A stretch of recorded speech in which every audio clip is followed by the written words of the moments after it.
Hello everyone, welcome to just मैथी जी। तो स्टूडेंट्स, आज के वीडियो में हम लोग करने वाले हैं जेईई मेन 2016 के में आया हुआ 3D ज्योमेट्री से सवाल।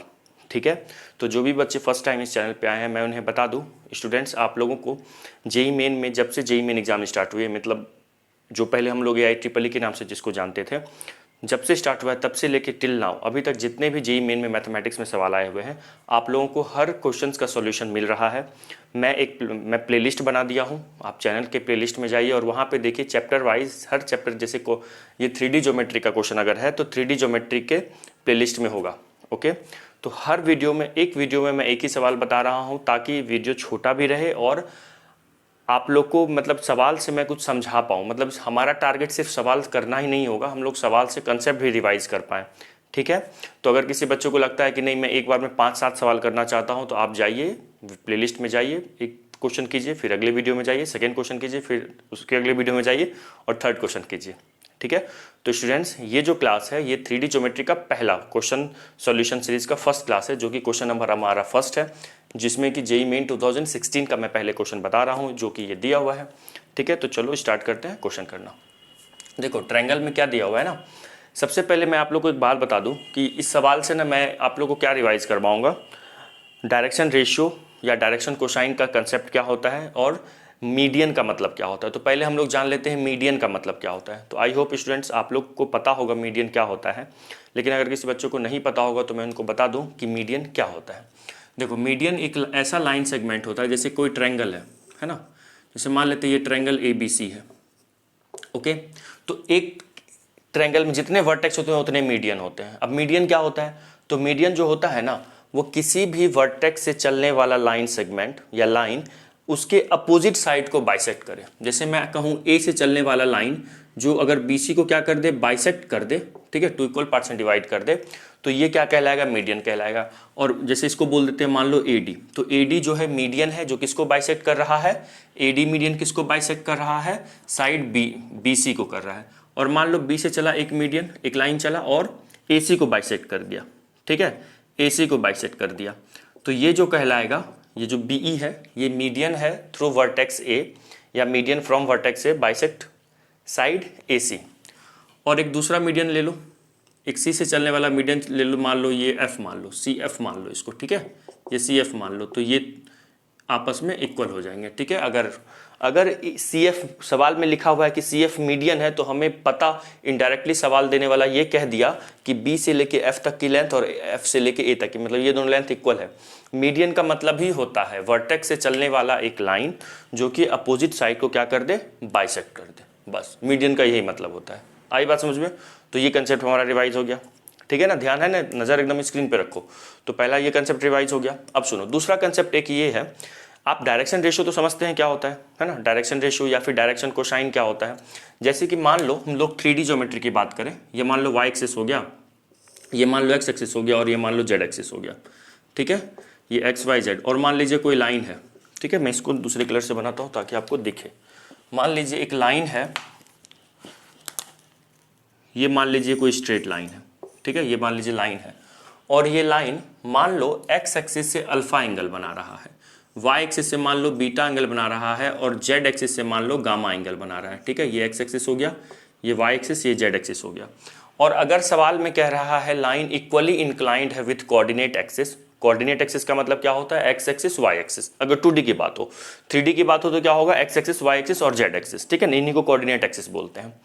तो XYZ से अगर इक्वली इंक्लाइंड है तो इसका मतलब होता है alpha equal to beta equal to gamma. Incline का क्या मतलब होता है, एंगल बनाना।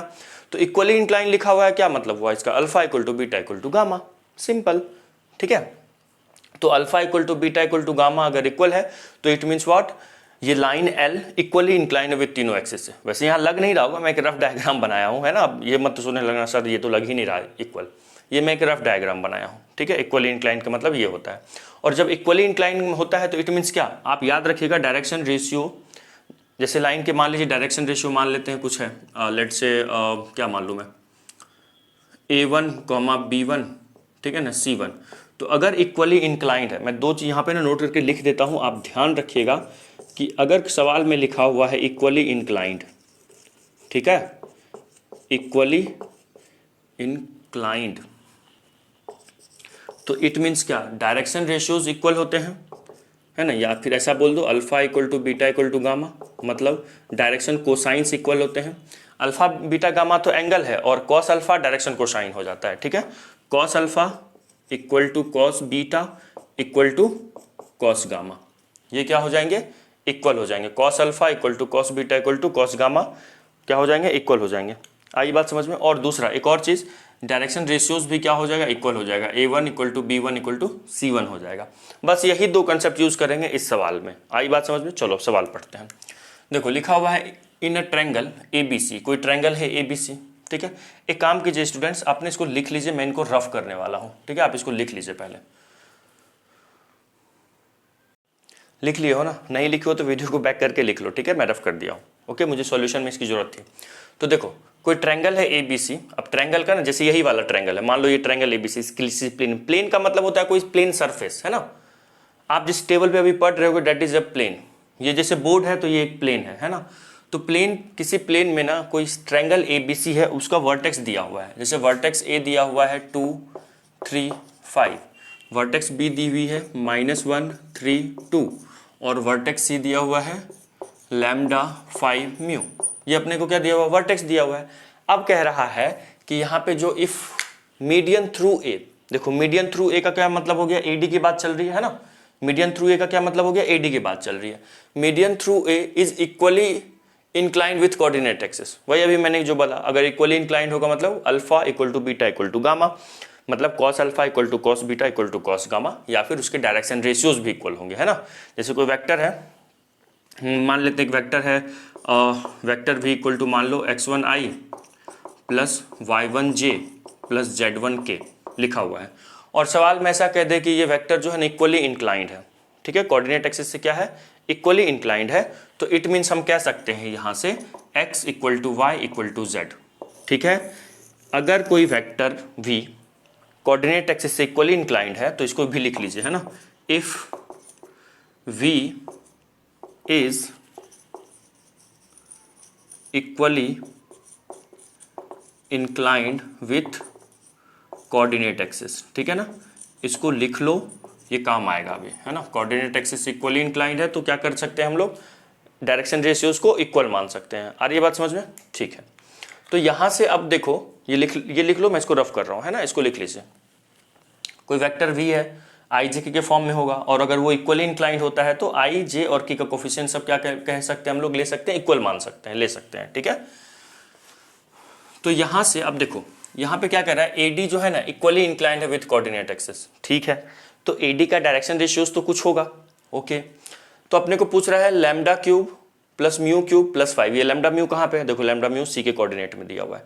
तो first of all we have to find direction ratios of AD का डायरेक्शन रेशियो फाइंड आउट कर लेंगे, और उस डायरेक्शन रेशियोज में जो I का कोफिशिएंट होगा वो J के कोफिशिएंट के इक्वल होगा और K के कोफिशिएंट के इक्वल होगा, ठीक है। डायरेक्शन रेशियोज इक्वल हो जाते हैं। आई बात समझ में, ठीक है। तो यहां से AD का जो डायरेक्शन रेशियोज मुझे निकालना होगा, उसके पहले मैं D का कोऑर्डिनेट निकालूंगा। याद रखिएगा, अगर मान लो किसी लाइन पे ना, मैं ये बता देता हूं आपको, जैसे मान लो ये A है और ये मान लो, चलो कुछ और मान लो, यहाँ पे ABC में कंफ्यूज हो गए, वहाँ है तो ये P है और ये Q है, ठीक है। P का कोऑर्डिनेट मान लो x1 y1 z1 है, Q का कोऑर्डिनेट मान लो x2 y2 और z2 है, ठीक है। Q का कोऑर्डिनेट क्या मान लिए हैं, x2 y2 और z2 मान लिए हैं। तो अगर अब यहाँ से ना डायरेक्शन रेशियोज ऑफ, देखो PQ क्या होगा, डायरेक्शन रेशियोज ऑफ PQ जो हो जाएगा वो होगा x1 minus x2 comma y1 minus y2 comma z1 minus z2। ये डायरेक्शन रेशियोज ऑफ किसका होगा, PQ का होगा। मतलब दोनों कोऑर्डिनेट को माइनस करके लिख दो, जैसे x1 माइनस x2, आप x2 minus x1, y2 minus y1, z2 minus z1 भी लिख सकते हैं, या फिर मैंने क्या लिख दिया, x1 minus x2, y1 minus y2 और z1 माइनस z2, ठीक है। ये होता है, इस कंसेप्ट का भी यूज करेंगे। तो देखो सुनना ध्यान से, मीडियन का मतलब समझ गए, डायरेक्शन इक्वली इंक्लाइंड होता है तो क्या होता है, cos alpha equal to cos beta equal to cos gamma, या फिर डायरेक्शन रेशियोज इक्वल होते हैं। मैंने यहाँ पे जो लिखा था V को लेके, और अगर किसी लाइन पे 2 पॉइंट पता होता है तो उस लाइन का डायरेक्शन रेशियोज ऐसे निकालते हैं। बच्चे मैं मान के चल रहा हूँ आप ये एज ए रिवीजन पर्पस देख रहे हो, आप एक बार पढ़ चुके हो 3D, ठीक है, आप वीडियो सॉल्यूशन सीरीज में आए हो, तो मैं मान के चल रहा हूँ आप एक बार इसको पढ़ चुके हो और आपको ये समझ में आ रही होगी। जो बच्चे को मैं फर्स्ट टाइम बताता हूँ तो ऐसे सिंपली नहीं बताता हूँ, बता के निकल जाता हूँ, उनको अच्छे से स्टेप बाय स्टेप बताया जाता है, ठीक है। तो आई होप ये आपका फर्स्ट टाइम नहीं है, ठीक है। तो देखिए, तो यहाँ से ना डी का कोऑर्डिनेट क्या होगा, डी क्या होगा, डी क्या है, मिड पॉइंट है, D is what, mid point of B. D क्या है, मिड पॉइंट किसका है, बी और सी का मिड पॉइंट है। तो अगर 2 पॉइंट पता होता है तो डी का कोऑर्डिनेट बोलो क्या लिखूं, डी का कोऑर्डिनेट क्या लिखूं, लैम्डा -1/2 होगा ना। मतलब अगर मान लो मुझे पी और क्यू का मिड पॉइंट निकालना हो तो क्या मिड पॉइंट का कोऑर्डिनेट क्या होगा, x1 + x2/2, y1 + y2/2, z1 + z2/2। तो उसी तरह यहाँ पे लैम्डा प्लस और ये माइनस है तो माइनस हो गया, फिर 5 + 3 8/2 4, कॉमा म्यू +2 + 2/2। ये क्या हो गया बच्चे, ये किसका कोऑर्डिनेट है, ये डी का कोऑर्डिनेट है, ठीक है ना। ये क्या है, डी का कोऑर्डिनेट आ गया, आई बात समझ में। और सी का कोऑर्डिनेट चलो इधर थोड़ा करके लिख लो, सी का कोऑर्डिनेट क्या है, लैम्डा 5 एंड म्यू, ठीक है, यहाँ तक आ गया समझ में। अब देखो क्या करने वाले हैं, अब यहाँ से हम डायरेक्शन रेशियोज ऑफ एडी निकालने वाले हैं। क्या निकालने वाले हैं, direction ratios of AD, direction ratios of AD. तो मुझे अभी पता चल गया किसी भी लाइन पे 2 पॉइंट होता है तो उसका डायरेक्शन रेशियोज ऐसे निकालते हैं। आ रहा है ना समझ में, नज़र है ना यहाँ पे, ऐसे निकालते हैं ना। तो यहीं पे कर लो, देखो 2 पॉइंट पता है, एडी का डायरेक्शन रेशियो निकालना है तो पॉइंट ए भी पता है, पॉइंट डी भी पता है, तो डायरेक्शन रेशियोज ऑफ एडी क्या हो जाएगा, सब्ट्रैक्ट कर दो। जैसे क्या हो जाएगा, 2 - x1 इसको मान लो तो ये x2 है ना। तो 2 माइनस क्या करूँ, lambda -1/2, comma y1 - y2 3 - 4, comma z1 - z2 तो 5 माइनस ये कर दीजिए, क्या हो जाएगा 5 - म्यू +2/2। ओके, ये डायरेक्शन रेशियोज किसका है, एडी का है। तो यहाँ से इसको एलसीएम ले लो, सॉल्व कर लो, ये हो जाएगा 4 माइनस लैम्डा +1 ये 2, कॉमा ये हो गया -1 और यहाँ से आ जाएगा एलसीएम में 2, 5 2 = 10 माइनस म्यू -2, ठीक है। ये क्या देगा 5 - λ/2, कॉमा -1 और यहाँ से मिलेगा अपने को 8 - μ/2। आ रही है बात समझ में, ये क्या है, ये है डायरेक्शन रेशियोज ऑफ एडी, ये क्या है, डायरेक्शन रेशियोज ऑफ एडी है। आई बात समझ में, ठीक है। अब हम क्या लिखेंगे, अभी देखो मैं समझाने के लिए लिख रहा हूँ, आप तो जेईई मेन में ये सब लिखोगे नहीं, मैं लिख रहा हूँ एज एडी इक्वली इंक्लाइंड है ना। क्या है, इक्वली इंक्लाइंड है, किसके साथ इक्वली इंक्लाइंड है, विथ कोऑर्डिनेट एक्सिस, है ना, equally inclined with coordinate axis. और अगर इक्वली इंक्लाइंड है कोऑर्डिनेट एक्सिस के तो क्या होगा, बताओ क्या होगा, यहाँ से ये जो डायरेक्शन रेशियोज मैं लिखा हूँ ये आपस में इक्वल होगा। जैसे मैंने यहाँ पे लिखा, अच्छा मिटा दिया हूँ, है ना, एक्स जो डायरेक्ट, जैसे ये वाला है, ये किसके इक्वल होगा, -1 के, ये किसके इक्वल होगा, यहाँ 8 - μ/2 के, -1 इसके इक्वल होगा। तो 1/1 मुझे लैम्डा म्यू देखो निकाल लूंगा ना, तो आंसर आ जाएगा, क्या निकालना है, लैम्डा क्यूब + म्यू क्यूब +5। तो लैम्डा और म्यू का वैल्यू निकाल दो, इसमें रख देंगे, आ जाएगा आंसर। तो यहाँ पे सो हम कह सकते हैं ऐसा क्या, 5 - λ/2 = -1। इसको चलिए सॉल्व करते हैं। तो यहाँ से कितना आ जाएगा, क्या आ जाएगा बताओ, यहाँ से क्या आ जाएगा, इसको लिख सकते हैं हम लोग 5 - λ = -2 लिख सकते हैं। चलो ये नीचे है, नहीं दिख रहा है क्या, चलिए यहाँ लिखते हैं, है ना। ये हो जाएगा 5 - λ = -2, तो लैम्डा की वैल्यू हो जाएगी 5 + 2, लैम्डा = 7, ठीक है। लैम्डा = कितना आ गया, 7 आ गया। नाउ अब इसको ले लीजिए, यहाँ पे क्या है 8 - μ/2 =